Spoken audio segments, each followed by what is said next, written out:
Hey y'all, buongiorno, buonasera.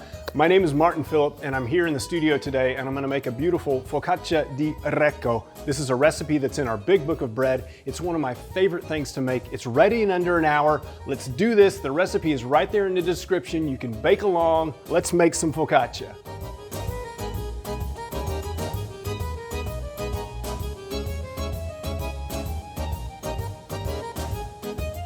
Okay, so let's get to the mix. Again, we're making today this beautiful Focaccia Di Recco, which is this beautiful, beautiful, like translucent, paper-thin focaccia from Italy. It's one of my favorite things that's in the big book of bread. And this recipe does a good job of highlighting the diversity of breads which exist within Italy. If you're up north, you might see some rye sourdough. If you're down south, they've never heard of it. You know what I mean? Incredible diversity of breads and bread-based things that you can enjoy in Italy. So let's start with our flour in the bowl. I'm using 00 today. It's slightly lower in protein than all-purpose flour, but it's milled to a very, very fine consistency. It's a beautiful flour for making lots of types of pizza, and it will be beautiful in our Focaccia Di Recco today. And now I'll get some salt in, 9 grams of salt. And normally at this point, if I'm making focaccia, I would be adding some yeast, right? Little thing about this is that it's unleavened. This is not a leavened bread. And if you think about it, it actually makes sense. Some of the earliest breads that we have made in Western societies are things which are literally baked on hearths or on coals. And panis focaccius, or focaccia, literally means out of the ashes. It's a bread that was hearth baked going back as far as we've had fires, I think. And so it's not necessarily a leavened bread. Leavening is something that came later. And so this is an unleavened focaccia, which again sort of breaks the category if we think about like high-rising, fluffy breads. Next up is warm water, 227 grams, or about 1 cup. So next up, I've got some olive oil, a good, heavy-handed 2 tablespoons worth going into this dough. It will do a great job of not only affecting the tenderness, it will also be delicious to eat. So 2 tablespoons going in, it's about 25 grams. So let's stir this to combine. In the book, we say you can use a stand mixer and we tell you how to do it. I'm gonna do it by hand today because when I think about Italian food and I think about my times spent in Italy eating especially, I think about the beauty of handmade foods and the joy of sort of getting my hands into a bowl or kneading something or maybe even making pasta by hand, rolling it out. You don't have to do it like that. I don't always make pasta by hand. Sometimes I use a pasta machine or whatever, but I'm gonna do this by hand today because we got all the time in the world. So I've got my wooden spoon. I'm just sort of stirring to combine. Then I'm gonna grab this little flexible scraper, clean my spoon up, and then I'll go back in and sort of do this pressing, turning motion just to get this dough to a cohesive state. In terms of consistency, I would say this is not incredibly firm. I'm not gonna say it's like a soft dough, but I will say that it is not a firm dough. It's somewhere in the middle. Okay, so clean the bowl up a little bit. And now I've got this dough, which is definitely, not smooth. And so what I can do now is just put it out on the counter and I'm just gonna knead it a little bit.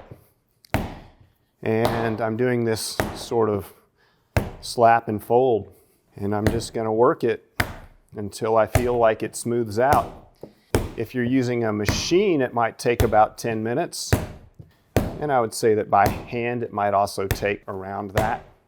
It's not a workout, but it should feel like you're doing something, which I like. I haven't put any flour down. I'm not adding any flour to this recipe. I'm just sort of working it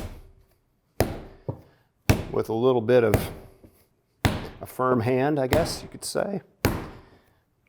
If you like doing it with 1, that's good. You can also do it with 2. So I'm slapping it down, I'm folding it over.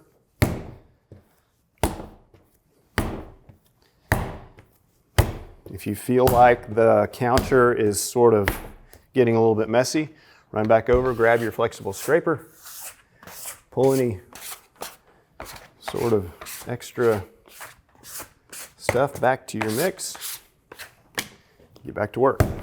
If you don't have 00 flour, you could do this with all-purpose too, okay? So don't feel like not having 00 is gonna get in the way of you and this beautiful focaccia. So I just saw the dough sort of begin to change. I just saw it start to smooth out a little bit, and that's not a sign to stop. That's a sign that we're doing things well and that we can continue. It almost goes from like a shiny aspect to a slightly opaque aspect. And listen, it is impossible to overmix this dough by hand. It is impossible. Your arms will wear out long before anything you're kneading by hand will. So if you're enjoying the process, you keep at it. If you want to take a break for a minute and step away, let your arms sort of like recover, and then come back, you can certainly do that. I think that honestly looks pretty good. I'm going to give it a little bit of a rounding. And I have a nice smooth ball. It bounces back when I press on it. Grab my bowl, grab a little squiggle of olive oil, and put it in here so that I can get it out. And put it in here. And then I'll get a cover on it. This dough is only going to rest for 15 minutes, so something that I should have told you at the beginning of this video, and hopefully you'll be a good sort of baker and read the whole recipe before you jump in. But the thing that I should have told you is that before you start this process, you're going to want to get a baking stone or steel into your oven and get your oven as ripping hot as possible. The hotter we bake this, the more crispy and beautiful and flavorful it will be. So because it's such a short process, before you even mix anything, make sure you've got that oven coming up to temperature with a good baking stone or steel preset. We're gonna let this set for 15 minutes. If it's 30, that's okay too. There's no leavening in here. It can just kind of hang out. When we come back, we're gonna divide it into 4 pieces. We'll round it and we'll proceed to shaping. So get any ingredients that you need that remain in this recipe, like the cheese and stuff like that, ready to go. We'll come back and we'll have some Focaccia Di Recco from this beautiful big book of bread, which we're so proud of. Okay, so our dough has had some time to relax, and you know, there's no yeast in this. It's not like it's gonna run away from you. If you have a little bit of extra time, you build that into your day. Make the dough work for you. Don't sort of work for the dough, right? So let's get it out onto the counter. A little bit of flour down, and I'm gonna divide this into 4 even pieces, about 157 grams each. All right, a little bit of flour on top if you need it. Like I said before, it's not a sticky dough, but it's also not a not sticky dough, right? It's a little bit sticky, so a little bit of flour will help you process without sort of tearing it too much. And 4 pieces, 157 grams, 160 grams, somewhere in there. When you're dividing an amount of that size, plus or minus 5 grams will be okay, at least on the dough divide, that's okay. So 160, I mean, I might take a little bit off. 150, 158. Okay, done with the scale. And the reason to use the scale in this case, rather than just dividing it by hand, maybe if you're, you know, the most famous nonna on your block and you've done this 1,000 times, you don't need to divide with a scale anymore. But I would recommend the scale because we want these pieces of dough to be the same size so that they will roll to the same thickness so that we have some consistency, right? So take the time to get out your scale for that. Now, what I'm gonna do is I'm gonna form these into sort of gentle rounds. I'm gonna form them into rounds, but I'm not gonna use all the strength of my arms to make them nice and tense. If I do that, it's gonna take a long time for them to relax enough that I can roll them out to this very thin consistency. So gently form them into a round, gently. So just like every other time you've seen me shape a round, I'm stretching slightly, gently from the outside and pressing to the middle. And if I need to, I'll just hold that dough flap in place with my thumb. And I end up with this beautiful little, barely tensioned round of dough. I'm gonna set it on some flour and get it out of the way and then work my way through. The reason for rounding right now is that I'm gonna shape them into these huge rounds, right? So if I start with round, I'll end up with round. If I made a square right now and then I tried to turn it into a round, it's gonna be challenging, right?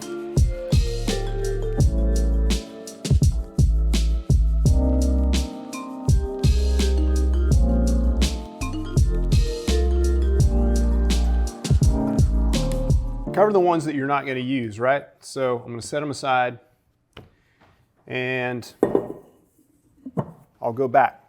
I went ahead and grabbed my pan. This is a 14-inch Lloyd pan. It's dark anodized, which means that it can handle high temperatures.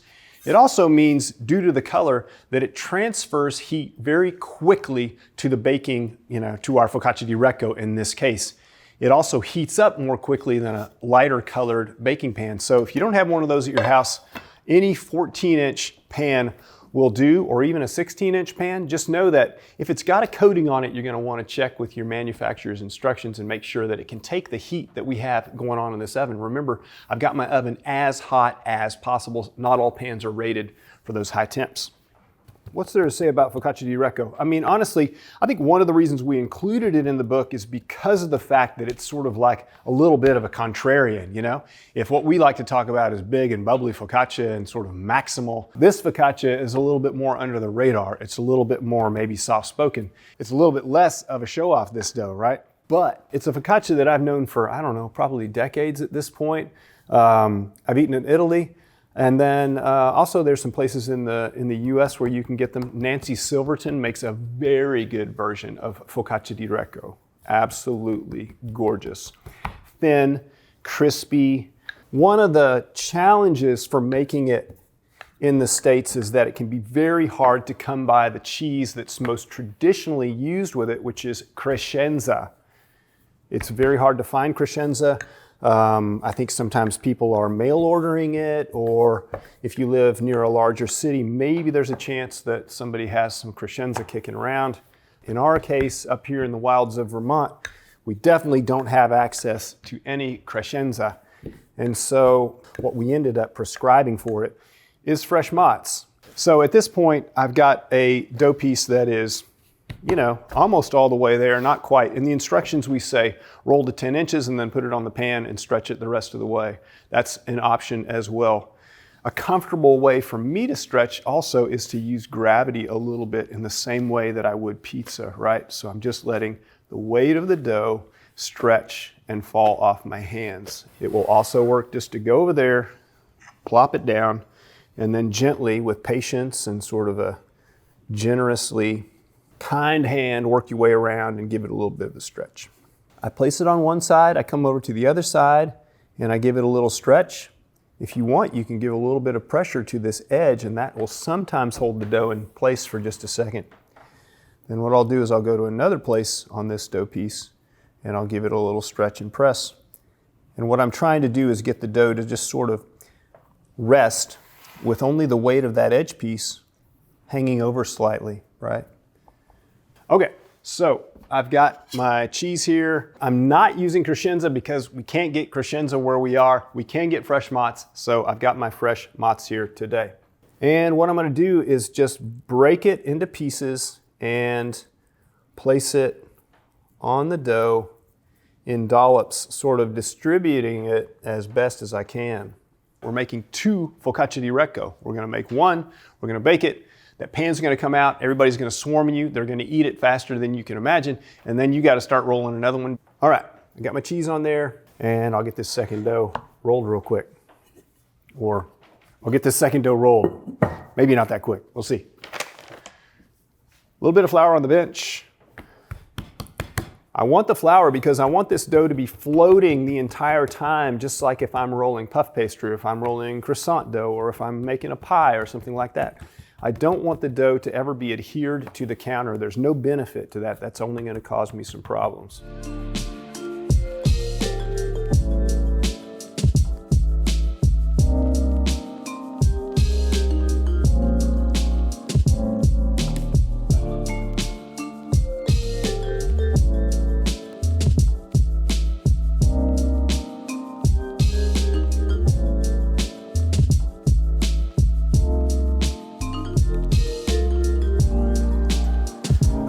So I'm going to go over to my Di Recco. I'm just giving it a little bit of stretch. You don't have to do that, but if I can get it a little bit bigger, it'll be a little closer to the size that I need.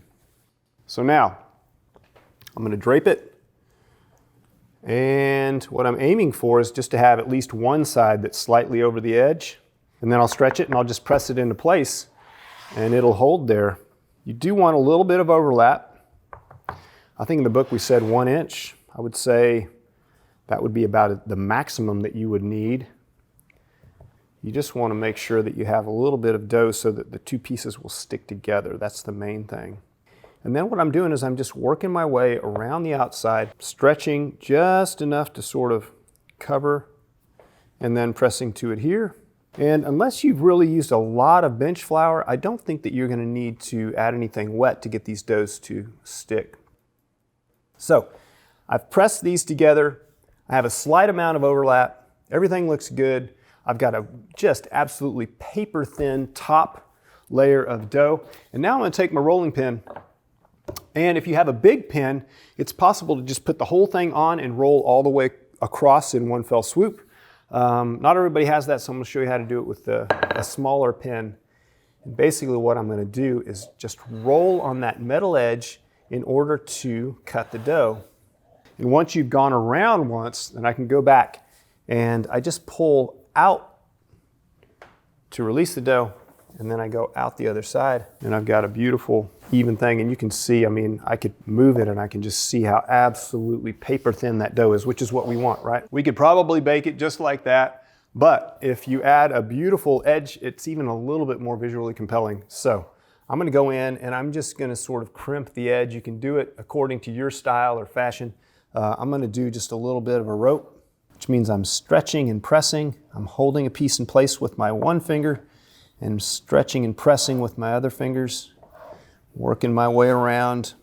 It's one of those moments in baking where we are really doing handwork. I think of my grandmother and the years of her life she spent at the quilting frame or at a window stitching. And I think about these little things that we can do to add beauty, to add intention, to show that we care.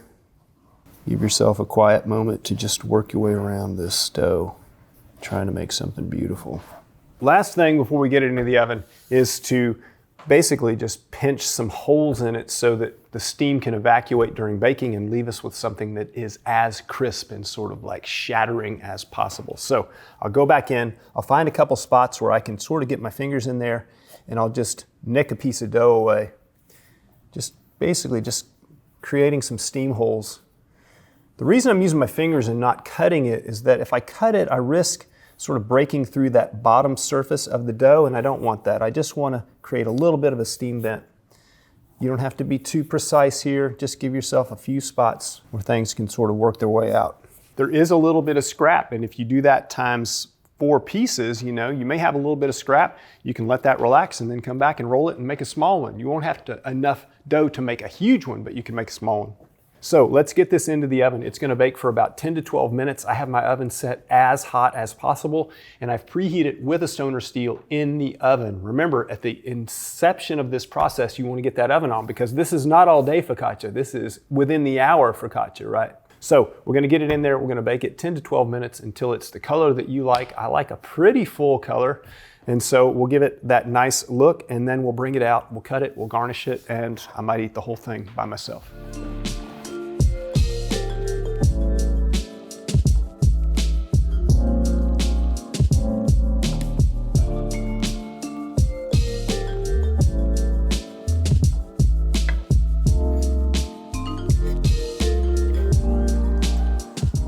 Already salivating. Hot, hot. Look at that though. Beautiful. Buttery, flaky, crispy, crunchy, hot. Beautiful, delicious. You can let it sit on the pan for a second if you want.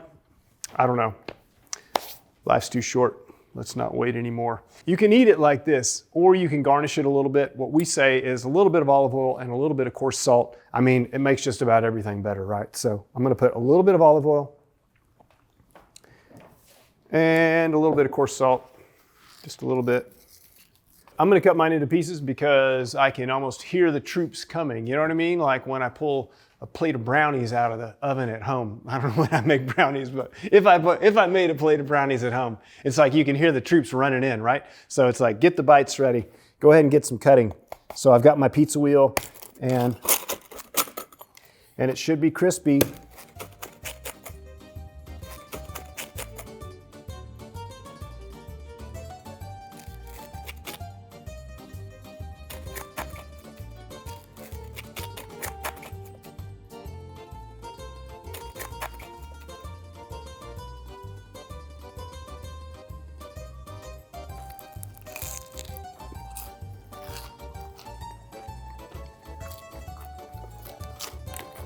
I don't think I need to tell you like when to eat this, right?